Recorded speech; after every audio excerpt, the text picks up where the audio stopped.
それでは皆様、定刻になりましたので、AI と民主主義に関する超党派勉強会を始めさせていただきます。よろしくお願いいたします。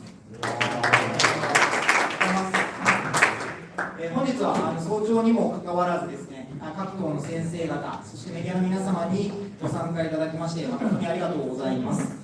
私ですね、本勉強会の共同代表を務めます安野貴弘でございます。本日は司会も兼ねて進行を担当させていただきます。よろしくお願いいたします。まずはじめにですね、簡単に初回の勉強会の趣旨についてお話をさせてください。AI をはじめとするですね、デジタル技術の発展は政治や民主主義の在り方を大きく変えつつあると考えております。その中で国民の声をより広く継続的に政治に届けるために AI 時代にふさわしい民主主義の形を考えるためにですね、党派を超えて知見を共有し、共に学ぶ場としてこの勉強会を立ち上げさせていただきました。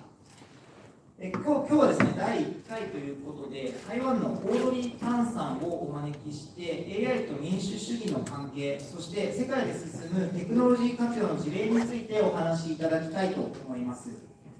そしてその後ですね、各党の皆様と一緒に議論の方向性を整理してまいりたいと考えております。この勉強会ですね、途中のディスカッションの時間を除いて記者の皆様にも公開する形で実施をいたします。またディスカッションの時間以外は SNS 等の投稿や配信についても各党を行っていただいて構いません。それではですね、もう1名の共同代表でございます自由民主党の平正明先生からご挨拶をお願いできればと思います。平先生、よろしくお願いいたします。はい、皆さんおはようございます。失礼します。安野さんからですね、ご相談を受けてですね、AI の勉強会をしようということで、主要政党の皆さんに声掛けをさせていただきました。各党の幹事の皆様、本当にありがとうございます。私、今デジタル大臣やってるんですが、実は AI の、安全性の確保と競争力強化という、幹部の総理からそういう指示でいただいております。で多分安野さんはグローバルリスニングというところを専門とされてるんですが、実は行政事業レビューですね、民主党の方はよくご存知だと思いますが、あれ5500の事業が予算ついてるやつが全部なんですかね、書式が標準化されて全部データで残ってるんですね。これ今全部AI に読ませてるんですよ。なので多分ブロードリスニングと行政事業レビューの AI を合わせると本当に質の高い行革の議論ができるんだろうというふうに思います。でさらに今デジタルガバメントでガバメント AI というのを導入していて、これもリーガルでめちゃくちゃアウトカム出るので、ぜひですね、皆さんと今 AI の進化とあとリスクもありますので、基本的なところを共有をしてですね、この政府の、生産性向上と、あと議会の、いわゆる生産性向上をですね、一緒に取り組めたらと思いますので、皆さんどうぞよろしくお願いいたします。ありがとうございます。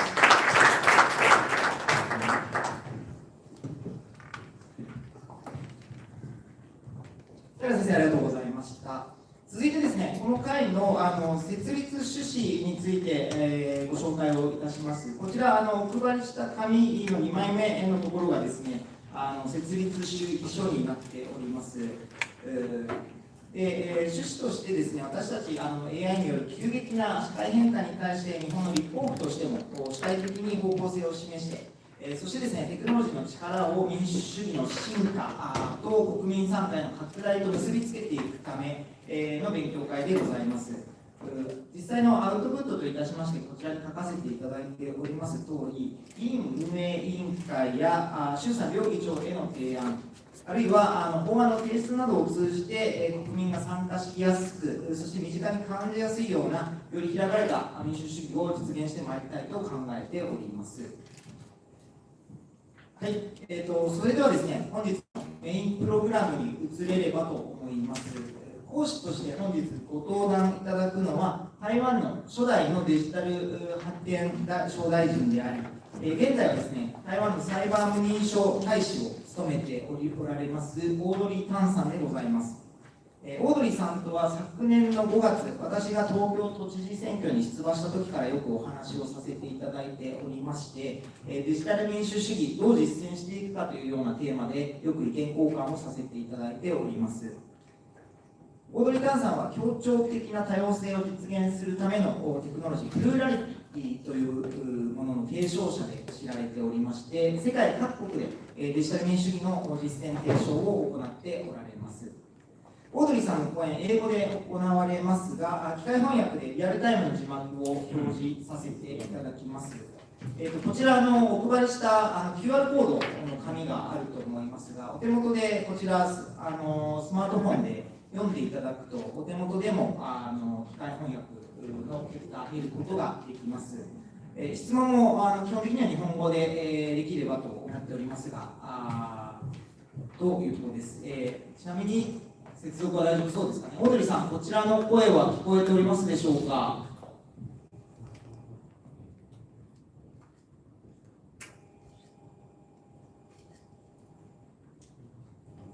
オードリーさん、can you hear me?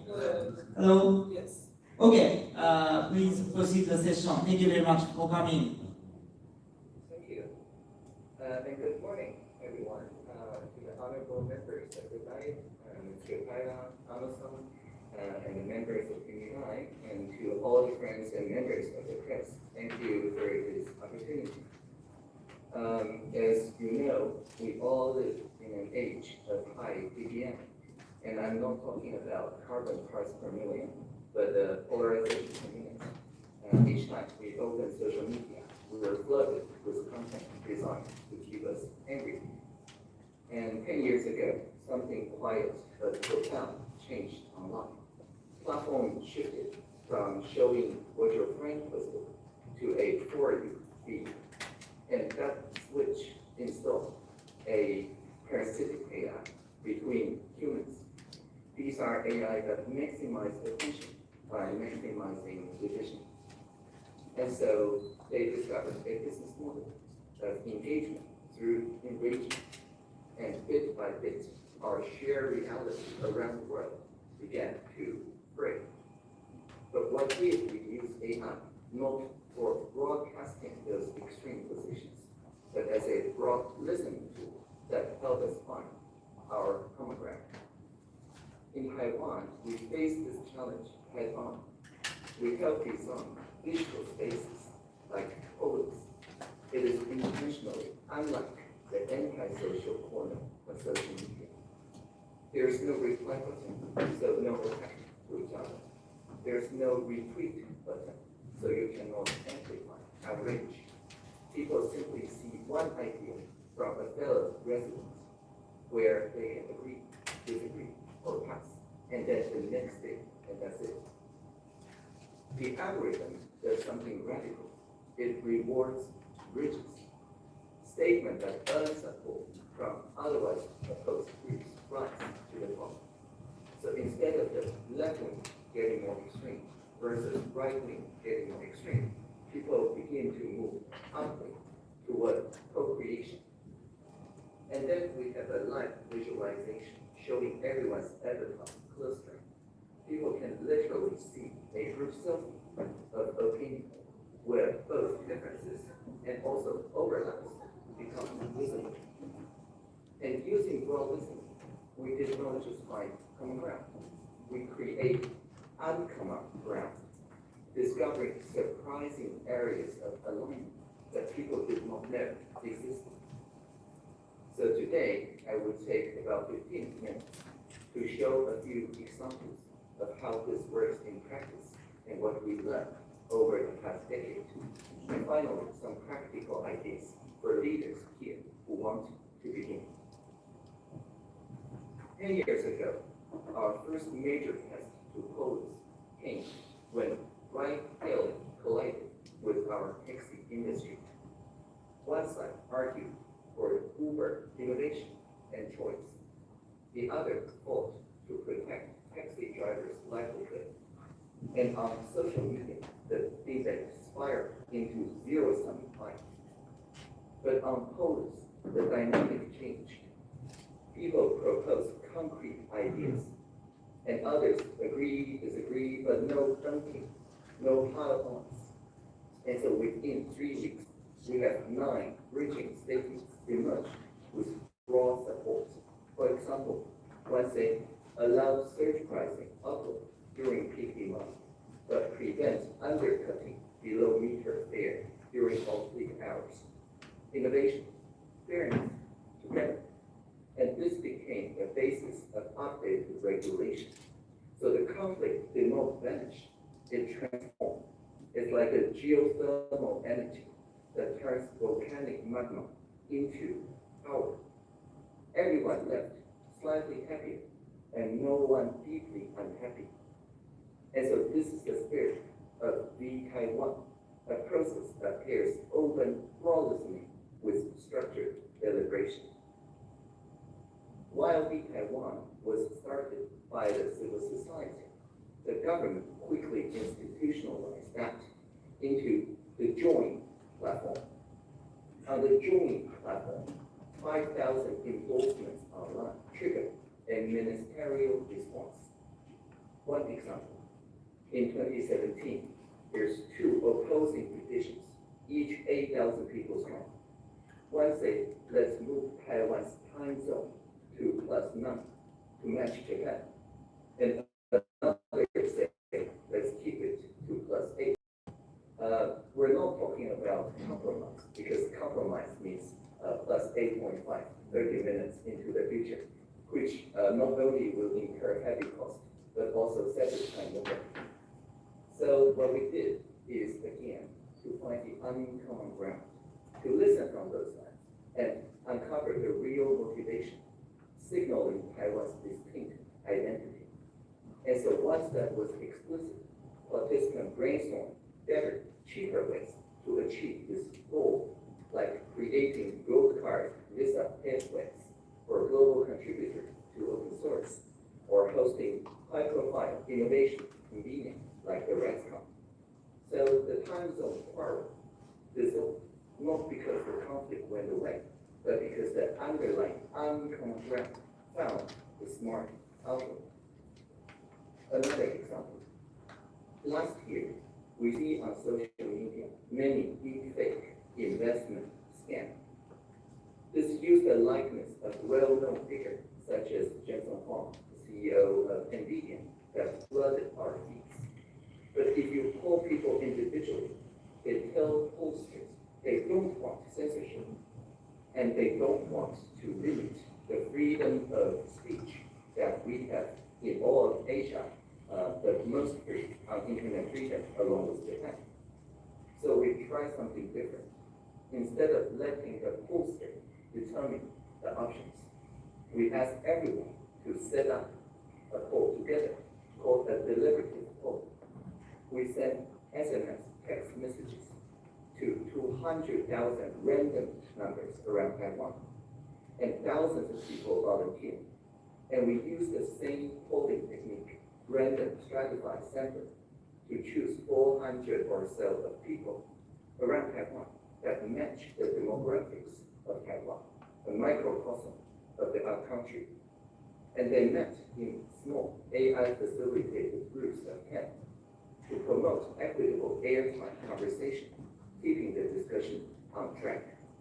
And then we bridged the idea from the 40 or so rooms, cross-pollinated.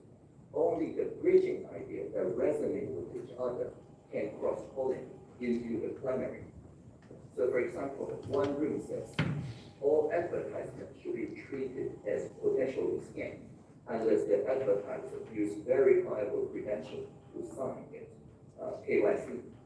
Another room says, if a platform system delivers an unsigned advertisement that's scam, that somebody lost millions of dollars, the platform must cover the entire loss. The other room says, for offshore platforms that refuse compliance, we should not censor them outright, but we can slow their content delivery to their video without banning speech. So freedom of speech preserved, but freedom of reach throttled. And then we voted on it, and the 400 or so people, over 85% of the representative sample agreed with this core set of packages. And AI helped us to find this uncommon ground and demonstrate to the legislature that no community was deeply unhappy. And so they moved swiftly, and the laws passed within just a few months. And the result was this year, the deepfake scam advertisement has largely disappeared from major feeds in Taiwan. So here we use AI to facilitate a democratic process that puts guardrail on AI itself. This method is not just unique to Taiwan. In Bowling Green in Kentucky, we have seen citywide use of policy supporting the 10-year planning by elevating statements endorsed by residents from very different neighborhoods, very different politics. In California, we built the Engaged California platform with the state government to do statewide consultation using this bridging first method to get beyond the NIMBY in my backyard, NIMBY not in my backyard, stalemate on contentious issues such like land use or wildfire mitigation and recovery. And we learned two practical lessons that keep repeating. The first lesson, the mayors and the members of the legislature, they are all very eager to innovate. Who wouldn't like a town hall that does not make people violent, but leaves everybody satisfied? Of course, it's a good idea. But the city steps are sometimes very strange and also risk averse. And so the path forward is to choose a topic that saves time without increasing risk, or reduce risk without wasting time. So it is improvement on both dimensions without a trade-off. So we work with existing vendors, universities, who already are conducting polls and focus groups with the government or the legislature. But we tell them, just use those generative tools so that you can come up with better group selfie. But the result is the same executive summary, the same format as a poll or a focus group. The second lesson is about representation. Of course, initially, you can ask everybody who are interested to chime in, self-selection. It is very valuable, but it can also skew results. So we designed a dynamic approach. The first one, agenda setting, is open participation. But if you converge on something, then that is random stratified mini public. So on the first stage, you can use very lightweight way, like SMS verification by default. But to the second, you need to have a very rigorous method to ensure statistic representation. And finally, I'd like to remark a little bit about the use of AI in these contexts. Debates about AI in Silicon Valley sometimes collapse into just two positions. One say accelerate and one say stop. But the real question here is not the gas or the brake. The real question is who is holding the steering wheel? Because the methods we introduce do not replace elected leaders such as yourself, the members of the Diet. They equip you with a much more clear view on the road, a high-resolution group selfie of the polity, what your society truly values. And so citizens are the best in discovering emerging issues and defining shared value. But the second diamond in the double diamond approach, developing detailed policy and delivering results, still belongs to you, the leadership. And so, for those of you who are interested in starting, I would not recommend the singularity, a super intelligence, a super model that sees everything and solves everything. In East Asia, we have a different intuition. Indeed, here in Japan, we have seen the idea of local spirit, local karma, that care for a place and the relationship. So it's not a single model that fosters the superpower of a certain individual, but it's rather to take care of the relationship with many local relationships, not like a personal tutor, but more like a team coach. So this is how we should design AI to become our facilitator, summarizer, topicalizer, that strengthen our civic muscle without letting those muscle atrophy because we just delegate judgment to AI. Finally, when I became Taiwan's digital minister in 2016, my title in Mandarin Shuwei means both digital and work. And here, I would like to share with you my job description. It goes like this. When we see Internet of Things, let's make it an Internet of beings. When we see virtual reality, let's make it a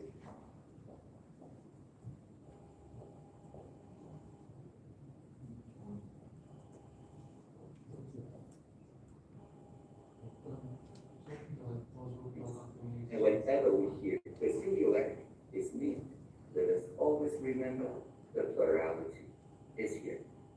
Thank you.